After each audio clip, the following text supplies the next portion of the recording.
Hi everyone, we are Group 8 and today we are presenting the Black Class Actions lawsuit and its fight against systemic racism in Canada's Federal Public Service. I am Ritesh Roy and my teammates Edward Tam and Karan Brown will also speak. We will explain the background of this lawsuit and the key allegations, the government response, and the concept of systematic racism and white privilege. Let's start with an introduction. Before we dive into our presentation, it is important to establish shared understanding of these key concepts. This definition helps frame our analysis of systemic issues and social structures. The definition of race. Race is not a biological reality, but rather a social construct. While it is often associated with physical characteristics like skin color, it has no genetic basis.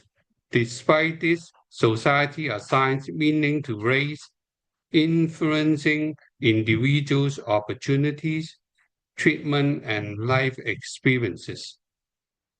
This means that race is shaped by cultural, and political forces rather than biological differences. The definition of racism. Racism is not just about personal prejudice.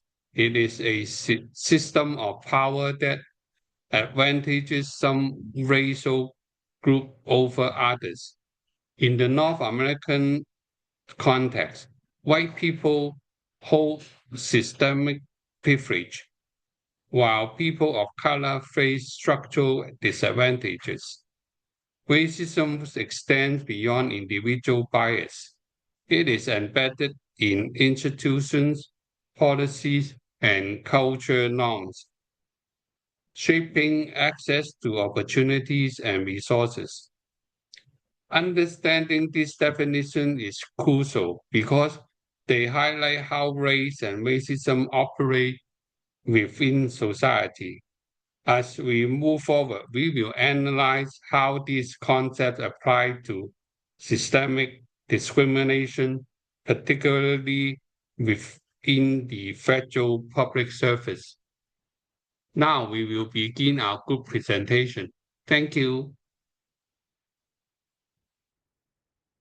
The Black Class Action lawsuit is a significant case where black federal employees are suing the Canadian government for workplace discrimination.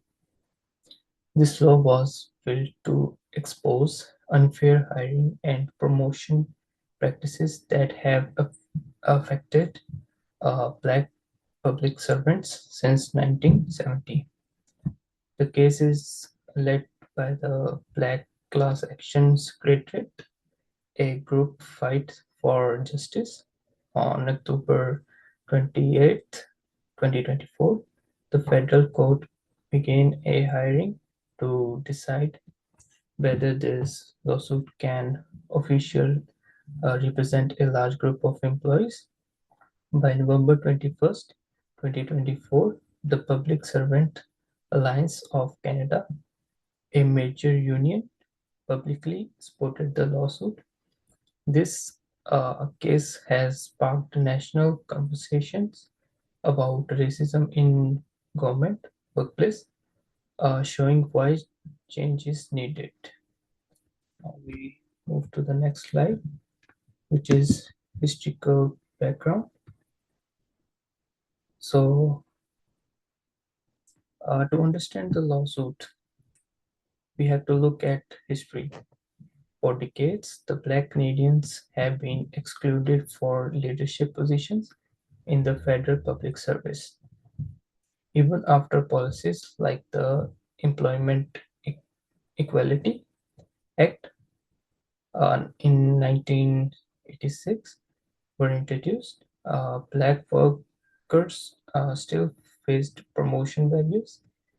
Many reports have shown that black employees are often overlooked for leadership roles even when they meet or exceed qualifications. They also face racial bias in hiring, job assignments, and career development. And now we move to next slide. And there are some key moments. Uh, the Black class action lawsuit was filed because past attempts to fix these problems failed. The goal is to bring legal accountability and ensure fair treatment in government jobs.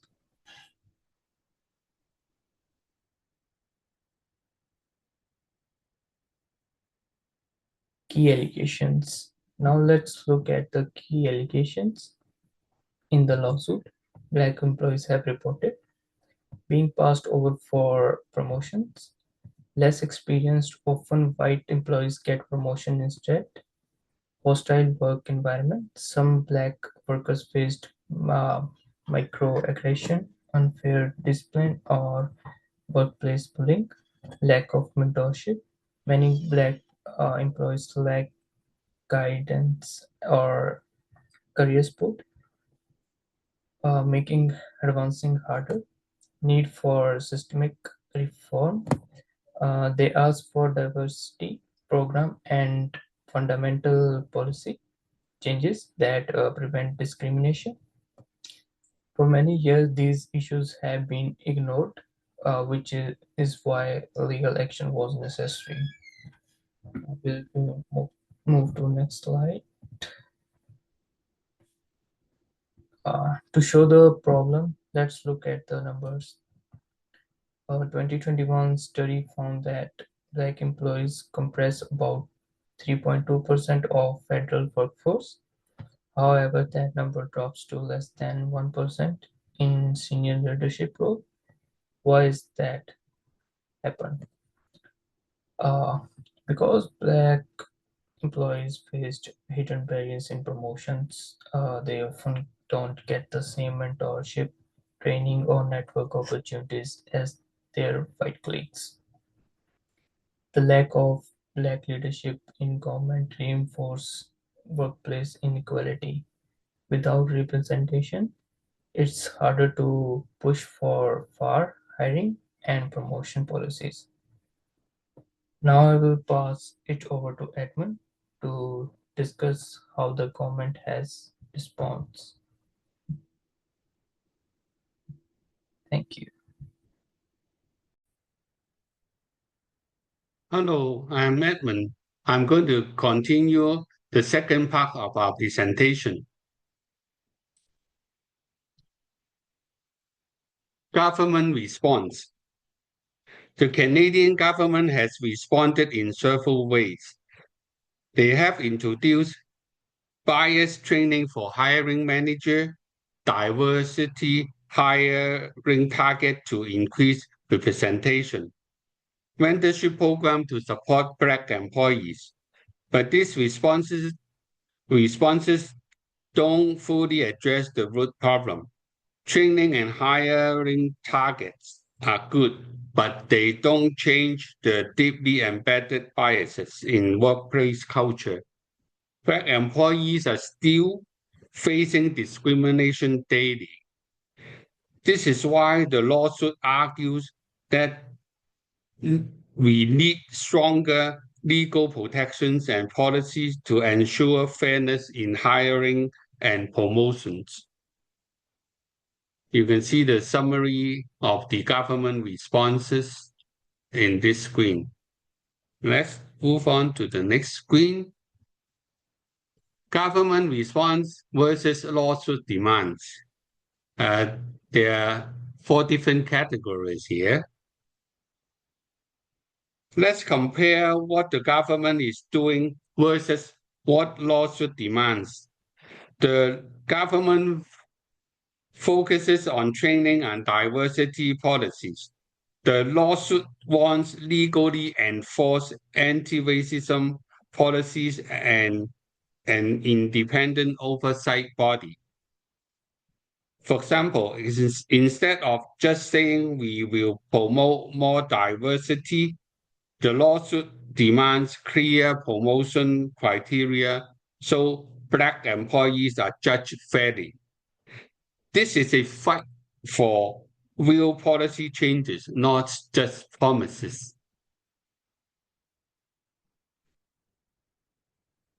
In this course, we learn about systemic racism.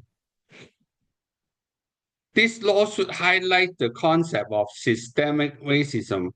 Systemic racism isn't about individual racist people, it is about policies and structure that create unfair disadvantages for Black employees. For example, biased hiring practices. Black candidates are less likely to be interviewed. Limited network access. White employees often get promotion through internal referrals. Unequal evaluation. Black employees receive harsher performance reviews, limiting their career growth. These hidden barriers keep Black employees from advancing even when fully qualified.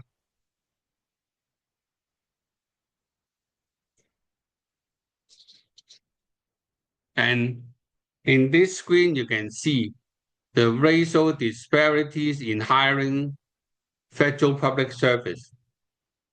You can see people of color are the people of color. It's 15%, in dangerous is 5%, and Black is 10%, and the majority, 70%, are white.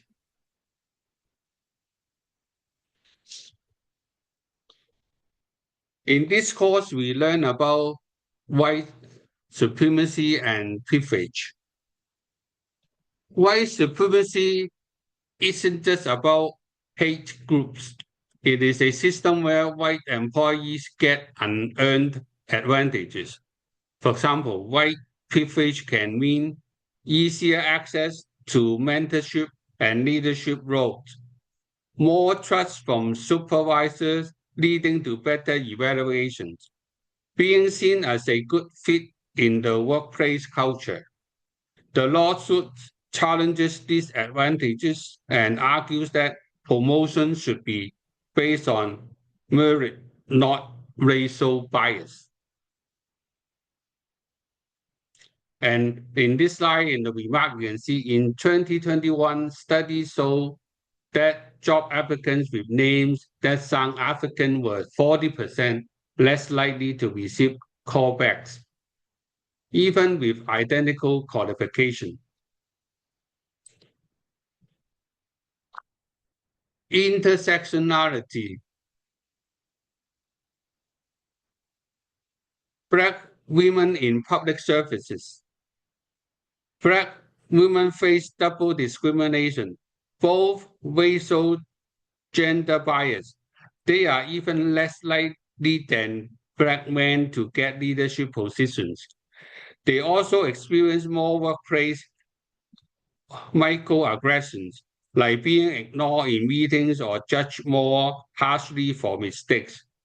For true equality policy must address these overlapping barriers, not just race or gender separately.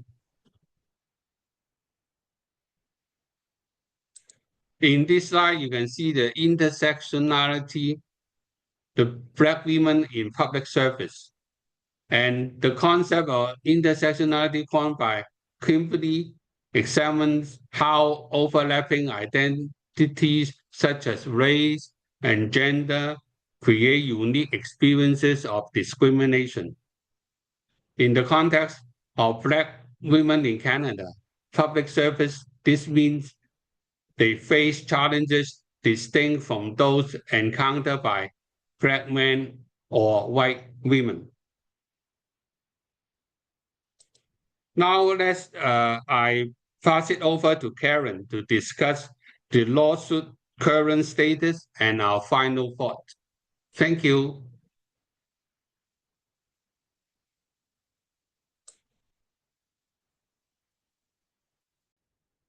Good morning, everyone. My name is Karan Brad, and I will be presenting the third part of our discussion today. And in my part of the presentation, I will talk about the current status of this black class action lawsuit, and I will also talk about some of its more important points. Now, let's move to our first slide, which is current status of this suit. Now, till now, we understood the background of this black class lawsuit. Now we will talk about where it stands today. So right now in 2025, the case is still in the hands of federal court, and the court is deciding whether this lawsuit can officially represent all black public servants who failed workplace, who faced who faced workplace discrimination. Moreover, government has also spent around more than $10 million while fighting this case. And however, this lawsuit also gained a lot of attention. They gained attention of public, media, unions, and other groups. And moreover, advocacy groups, unions, and public are pushing for real change, means they all want the justice related to this case. Now let's move on to our next slide. So moving on to our next slide, we will discuss about the black class action timeline. So now let's take a quick look at how we got here. As we can all see that in 2020, the black class action lawsuit was officially filed. Then in the next year, 2021, the government denied that there is any systemic racism exist. Means the government denied that there is there racism exists. And then in 2022, the legal proceeding began related to this case. And then in 2023, settlement talks started, but means there was little progress. And in 2024, the case is still going with the federal court regarding its certification. So from all these years, one thing is clear that systematic racism in the public service isn't a new problem. This was a problem from the years. Now, next slide. So let's talk about some of the discussion questions. That first one is, how does systematic racism impact career opportunities for Black employees? And what steps should the government take beyond symbolic gestures? And how does intersectionality influence the discrimination of Black employee face? These are some of the discussion questions. Now let's move on to the conclusion. So, in conclusion, uh, I would like to say that the Black Class Action lawsuit is a fight for the workplace equality. And why this lawsuit matters, it is not just about the money. It is about the justice that all the Black people want, and fixing the systemic racism in Canada's public service. It is not about money. It's about the justice. And racism in the workplace isn't always obvious. It exists in the hiring process, promotions, and overall work culture. It is not seen much common. So moving on to our last slide, that is call to action. In this, according to the Nicholas Marcus, who is the executive director of Black Class Action Secretariat, according to him, this lawsuit isn't just about financial compensation, it is about justice and ensuring that systematic discrimination is acknowledged and dismantled within Canada's federal public service. Means the fight of the workplace isn't over. We must support for the policies, hold institutions accountable, and advocate for the hiring practices. And thank you for listening to my part of the presentation. I hope it helped and shed light on the importance of workplace equality.